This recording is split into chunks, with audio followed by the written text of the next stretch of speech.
Hi, everybody. Welcome to Chatting Tales with Jen. And today I want to talk about something. And I know, I've talked about mental illness and things like that. And this is kind of in that realm. And the reason it's been on my mind is as I have YouTube on, I've seen a lot. Well, just about every one of them that comes up about politics or a certain person that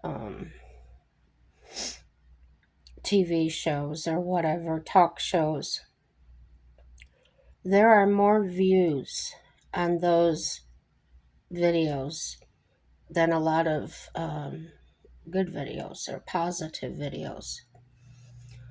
So I was curious. I was wondering, why is that? Why are people drawn to crisis, problems, drama, um, and the way I see it is there's so much gaslighting going on or attempting to be done in the politics. So that's what I looked up.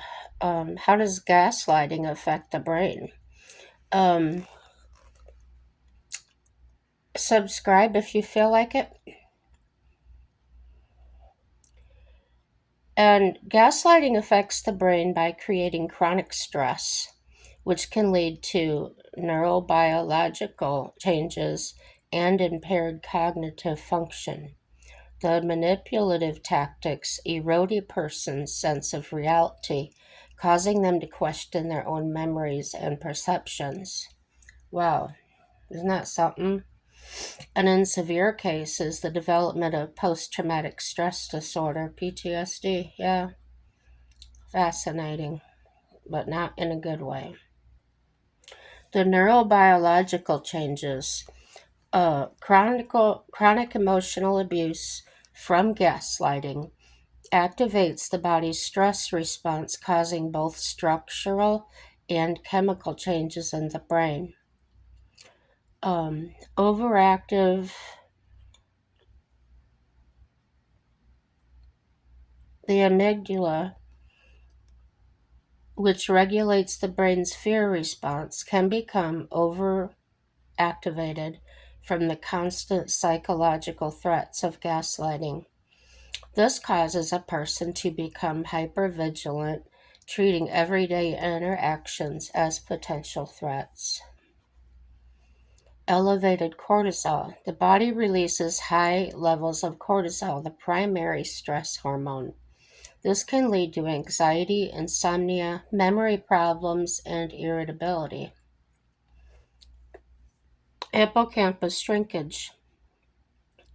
Prolonged trauma from gaslighting has been shown to affect the hippocampus, the area of the brain responsible for memory and learning.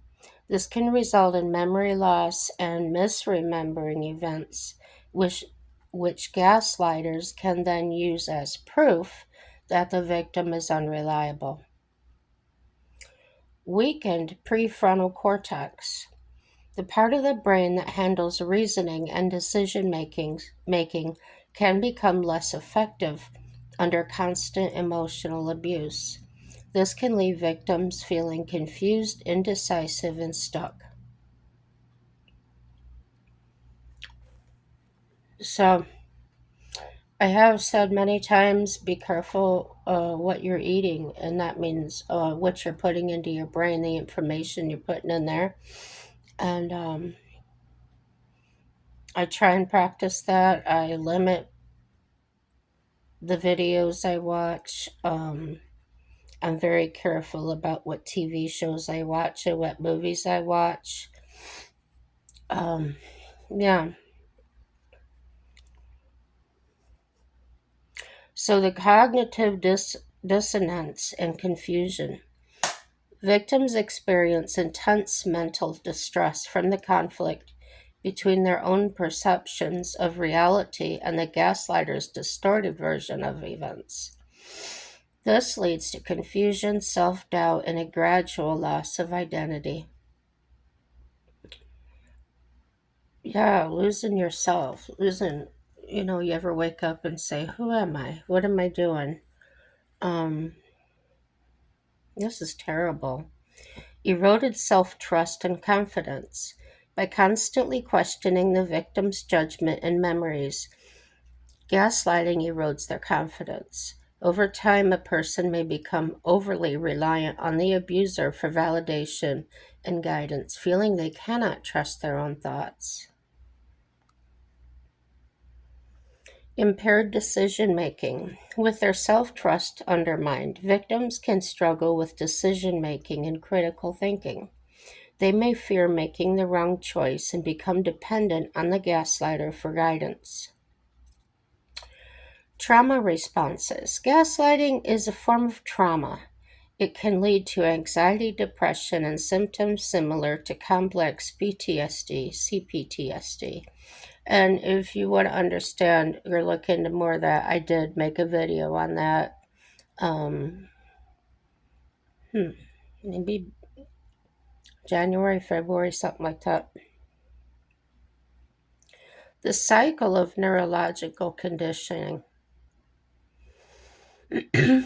Gaslighting works by wearing down a person's resistance over time through a pattern of subtle lies, denial, and blame. 1. Initial confusion. The abuse often starts with small moments that create doubt, which a victim's brain first tries to make sense of. 2. Chronic stress. As the manipulative inconsistencies continue, they become a source of chronic stress. The brain learns that its environment is unpredictable and unsafe, triggering a constant state of high alert.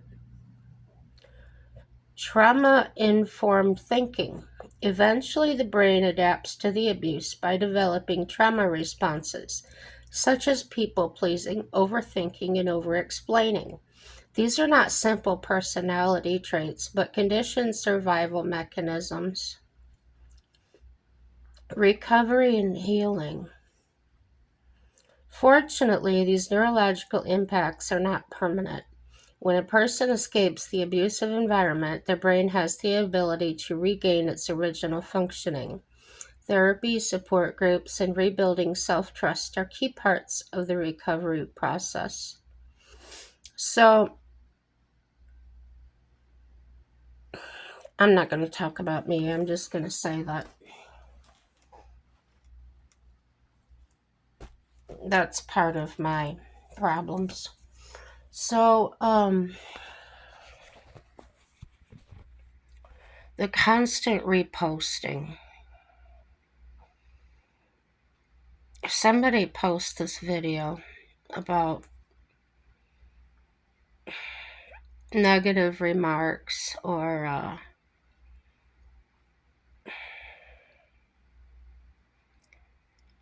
triggering.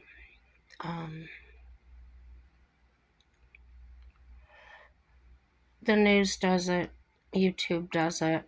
Everything's negativity, drama. I'd rather watch my nomads and see people having fun and living a different type of lifestyle. And it's a shame because there's some YouTubers I really like to watch, but ever since that's all they talk about, and posting things about somebody in Congress said this or said that, and if you're up on it, you know what they are. I don't like to repeat it. I don't like to think about it. So I'm asking, please stop the madness. Nobody's ignoring it, but in order to help everyone, I feel that we need to have less exposure to it.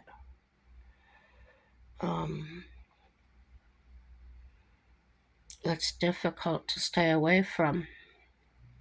It's like seeing a wreck on the road and everybody wants to look at it, rubberneck it. I got rid of my TV in my 20s. Yeah, I got rid of my TV. I went without a television for 3 years, and I never missed it. I didn't have cell phones then. I had a landline.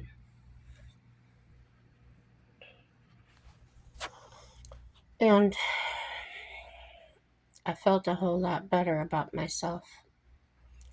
So that's my that's my opinion. That's my input.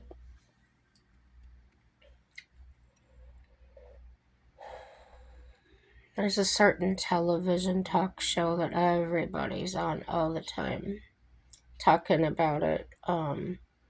And then they'll grab a video that somebody else made and repost it like they made it. So it doesn't make any sense. Um, I can see what's on Fox News. I don't need you to repost it, okay? It's pointless. And your commentary that is usually loud and upset, angry, whatever it may be, um, it adds to that chronic stress. Um, we're not aware of it at first. It's like watching the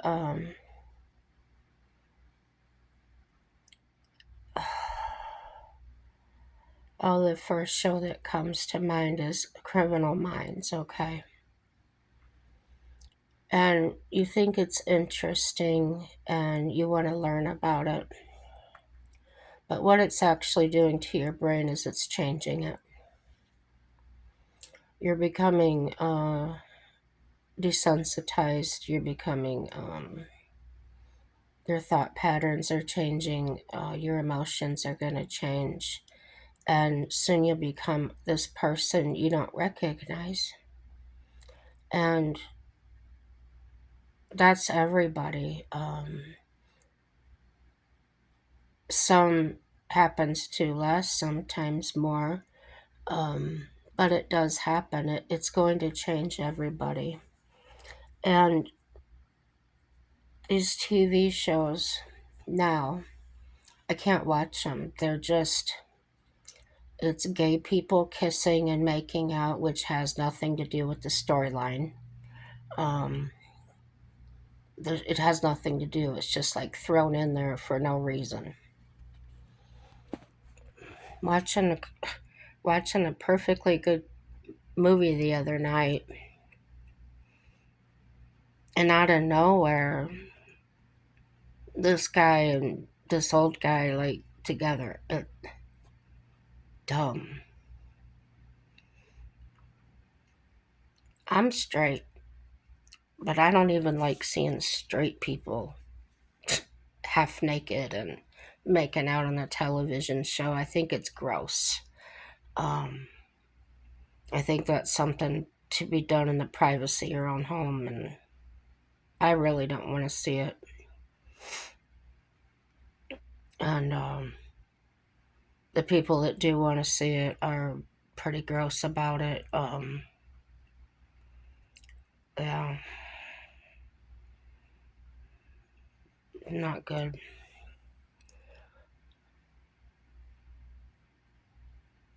So I try more and more to find shows that I can watch, and the only shows I've actually been able to watch and not get disgusted are the old shows from the 70s and 80s, where they were truly funny. The shows they label now as comedy, they're not comedy. They use the same tired lines, and they think that's funny. I don't get it.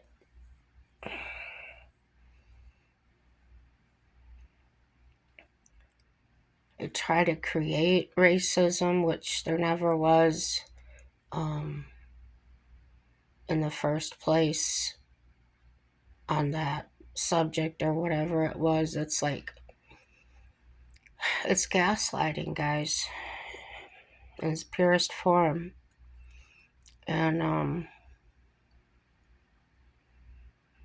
that's all I want to talk about that. Short video. I'm getting upset, so I'm going to cut it off. It wasn't my original plan, but I got to stop what I got to stop. So no matter what, everything's going to work out for our good. Happy day.